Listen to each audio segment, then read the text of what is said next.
I am making this video for one main reason: to try and understand for myself and for anyone else who might be interested. सनातन धर्म, या जिसे हम रोज़मर्रा की बोलचाल की भाषा में हिंदुइज्म कहते हैं, वो क्या है? एक धर्म जिसे I have tried to absorb through teachings handed down to me by my parents.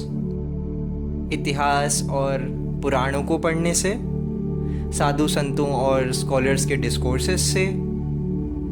I am not a scholar of Hinduism, and I do not set out to give a pravachan of the religion. Mine is a very layman's view of Hinduism. ये मेरे व्यक्तिगत अनुभवों एवं शास्त्र पुराण के अध्ययन के mail से रचित एक सत्संग है. First, we need to ask ourselves this question: What is Hinduism? जिसे हम आज हिंदुइज्म कह रहे हैं, would it be recognized by Yagyavalkya in 1000 BC or even Shankaracharya who came thousands of years after him? Is it not a frivolous attempt to tame the most unruly of the belief systems? क्या हिंदू धर्म एक सहस्त्र धारा नहीं? मेरा मानना है कि भारत के धर्मनिरपेक्ष लिबरल्स यानी कि सेकुलर लिबरल्स इसे लेबल देना चाहते हैं क्योंकि वे इसे समझने में ही असमर्थ हैं. On the other hand, the forces of Hindutva want to do so because they cannot homogenize this diverse set of beliefs. क्या मैं केवल इस कारण से हिंदू हूँ कि मैं एक हिंदू परिवार में जन्मा था? Well, that is true. I would be doing a massive disservice to a religion that has no fundamentals. It has no founder, no organized church, no compulsory beliefs, and no single sacred book. My faith is a lived experience, a faith of observation and upbringing. Funny thing is, Hindu दर्शन शास्त्र एवं इतिहास का पूरा ज्ञान मुझे उनके अंग्रेजी अनुवाद पढ़कर आया है. संस्कृत तो मुझे आती ही नहीं है. There is this Hindu idea that religion is an intensely personal matter. आपका क्या सत्य है, इसकी खोज आप स्वयं करते हैं. My near and dear ones know that I have flirted with the idea of atheism too. Atheism is a byproduct of the discovery of rationalism, and it goes away with an acknowledgement of the differences between the rational and the spiritual. There comes an age when you feel that you have read a few too many books. आपका परिचय rationality से होता है, but slowly and surely you learn to understand the duality, तर्क संगतता और अध्यात्म के बीच की. मैं एथीज्म को नास्तिकता कहने से बचता हूँ. एथीज्म नास्तिकता नहीं है. एथीज्म अनीश्वरवाद है. Those who do not believe in the authority of Vedas are Nastics. Buddhists, Jains are Nastics. I belong to the only major religion in the world that does not claim to be the only true religion. The Bible contains the words, I am the way, the truth and the life. No man cometh unto the Father but by me. La ilaha illallah Muhammadur Rasulullah. There is no God but Allah, and Muhammad is his prophet, declares the Quran. But a Hindu is blessed with the privilege of honoring the sanctity of other faiths without feeling that he is betraying his own. This brings us once again to the question, आधुनिक काल यानी modern era में हिंदू है कौन? गांधी के अनुसार हिंदू वो है जो विश्वास करता है वेदों में, उपनिषदों में, अवतारों में, पुनर्जन्म में, वर्ण में, आश्रम में, गौरक्षा में और मूर्ति पूजा में. This is a long, complex and contentious list. Since many Hindus, myself included, do not subscribe to some of these things, and yet we are no less Hindus than anyone else. Vinayak Damodar Savarkar asserted that one could be a Hindu even if one did not recognize the religious authority of the Vedas. Hindu धर्म के भीतर चल रहे विवाद, चाहे वे एकत्ववाद एवं सर्वेश्वरवाद के बीच हो, आस्तिक एवं नास्तिक के बीच हो, द्वैत और अद्वैत के बीच हो, वेदों और उपनिषदों के बीच हो, या फिर between agnosticism and atheism. All of these were irrelevant to the Hindu society. And the Hindu identity is not defined by any of these. Savarkar का हिंदुत्व एक सांस्कृतिक डोर है जो जोड़ती है हर उस व्यक्ति को जो भारत में जन्मा है. The problems with this and what Hindutva means today, I'll explore more upon this as we move towards the end of this video. For now, let's focus on the eclectic beliefs that have shaped not only the Hindu society but Indian history as a whole. Hindus understand that all worship of God reflects an effort to reach out to the abstract. ईश्वर तो ब्रह्मांड है, अनंत है. ईश्वर के भिन्न स्वरूप, they are a reflection of the human imagination, or rather the limitations of human imagination.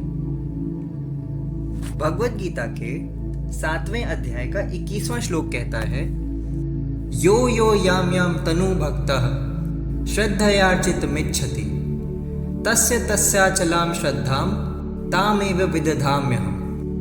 अर्थात जो कोई भी भक्त जिस किसी भी रूप में श्रद्धा पूर्वक मेरी पूजा करना चाहता है, मैं उसकी श्रद्धा को स्थिर करता हूं. I read this somewhere and I quote, one can imagine God as a pot-bellied man with an elephant head, and also as a 10-armed woman with a blissful smile. And since both forms are equally valid to the worshipper, why not also imagine God as a bleeding man on a cross? Someone going to a church and worshipping Christ, how is it any different from Hindu worshipping Vishnu?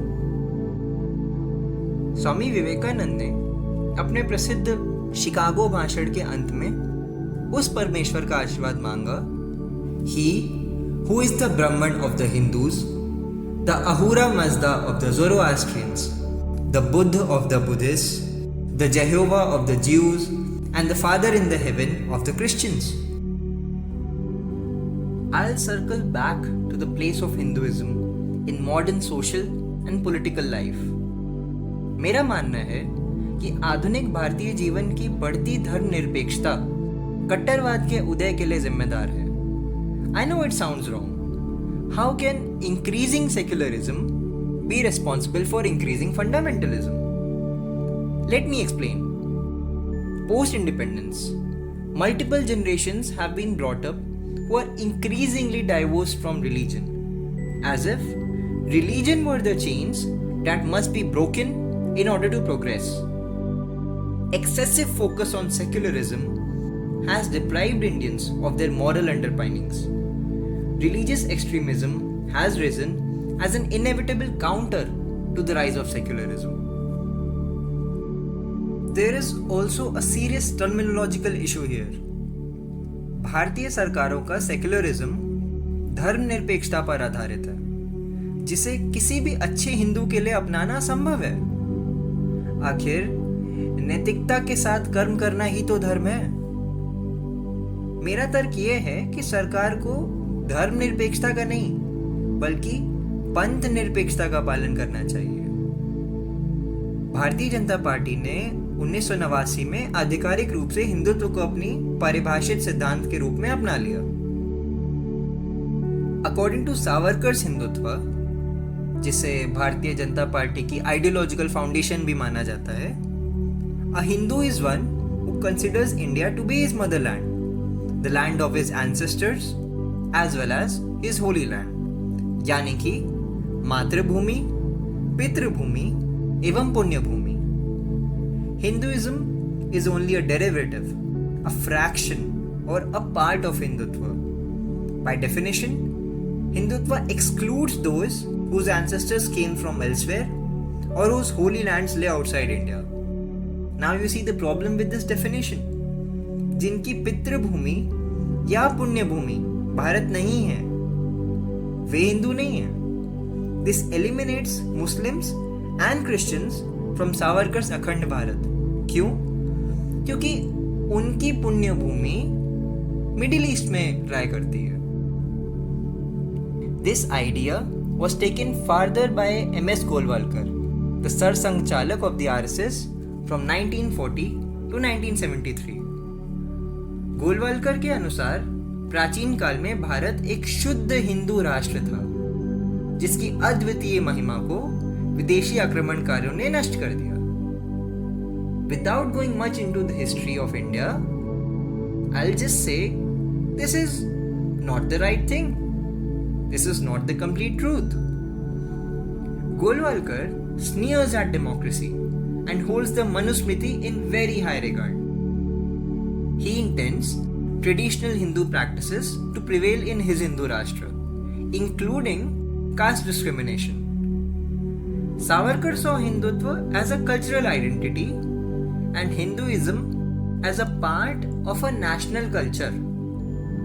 Golwalkar reversed Savarkar's logic. For him, culture was a byproduct of his all-comprehensive religion. Bharat के प्रधानमंत्री और वर्तमान में राष्ट्रीय स्वयंसेवक संघ इन दोनों में से किस प्रकार के हिंदुत्व का अनुसरण करता है, ये आप स्वयं निश्चित कर लें. On a closing note, I would like to quote David Frawley. Hindus are generally suffering from a lack of self-esteem and an inferiority complex by which they are afraid to really express themselves or their religion.